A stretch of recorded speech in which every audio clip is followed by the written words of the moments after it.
Tips for Muslim کے معزز سامعین کرام، السلام علیکم ورحمۃ اللہ تعالی وبرکاتہ۔ معزز سامعین کرام، آج کی اس ویڈیو میں ہم لوگ بچپن کی شادی کے بارے میں بات کریں گے۔ تو ویڈیو شروع کرنے سے پہلے آپ لوگوں سے ایک چھوٹی سی گزارش ہے کہ اگر آپ لوگ ہمارے چینل پر نئے ہیں تو ہمارے چینل ٹپس فار مسلم کو سبسکرائب کریں، ویڈیو کو لائک کریں اور شیئر ضرور کریں۔ تو چلو چلتے ہیں، ویڈیو کو شروع کرتے ہیں۔ سوال: والد نے اپنے فرزند کا نکاح بچپن میں کر دیا تھا، اب لڑکا لڑکی کو لانے پر رضامند نہیں ہے، تو طلاق کی نوبت آتی ہے یا نہیں؟ واضح رہے، بچپن کی شادی اور جوان آدمی کی منگنی بالکل ایک جیسی ہوتی ہے۔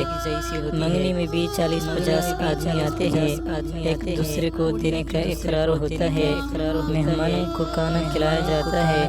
اس طرح بچپن کی شادی میں چند مہمانوں کو اقرار جو کہ والدین کی طرف سے ہوتا ہے، بعین ہی اس طرح جس طرح کے لوگ آج کل منگنی میں کرتے ہیں کے بعد کھانا کھلایا گیا۔ جس طرح منگنی میں لکھائی والی کارروائی نہیں ہوتی، بعین ہی اس طرح بچپن کی شادی میں بھی اس نکاح پر ثانوی کارروائی، لکھائی پڑھائی، العرض فارم وغیرہ پر کرنا نہیں ہوتا۔ اس طرح والدین کی رضامندی میں یہ نکاح ہوا، اگرچہ گواہ بھی ہے، مگر اس سے زائد گواہ منگنی پر ہوتے ہیں۔ اور پھر مروجہ منگنی اور بچپن کی شادی اور نکاح کی نوعیت بالکل ایک جیسی ہے۔ اب لڑکی کہتی ہے کہ جی میں تو نہیں جاتی، گھر والوں کو کہتی ہے کہ آپ نے اقرار کیا تھا، آپ چلے جائیں۔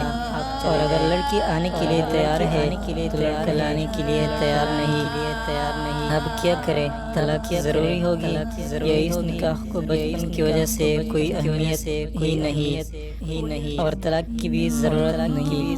سوال نمبر 2: کیا والدین کا بچپن میں اولاد کا اس طرح نکاح کرنا شریعت کی روح سے جائز ہے جو کہ بعد میں اختلاف و دشمنی کا سبب بنتا ہے؟ جواب: بچپن کی شادی اگر اس طرح ہو کہ اس میں نکاح کا ایجاب و قبول ہو اور مہر مقرر کیا جائے اور لڑکی اور لڑکے کے والدین نے بطور وکیل ایجاب و قبول کیا ہو تو شرعی نکاح ہو جائے گا، بعد میں بغیر طلاق کے علیحدگی نہیں ہو سکتی۔ نمبر 2: بعض اوقات ایسی ضرورتیں اور مصلحتیں سامنے آتی ہے کہ والدین بچوں کی نابالغی کی حالت میں شادی کر دینا چاہتے ہیں، اس لیے شرعاً بچپن کی شادی جائز ہے۔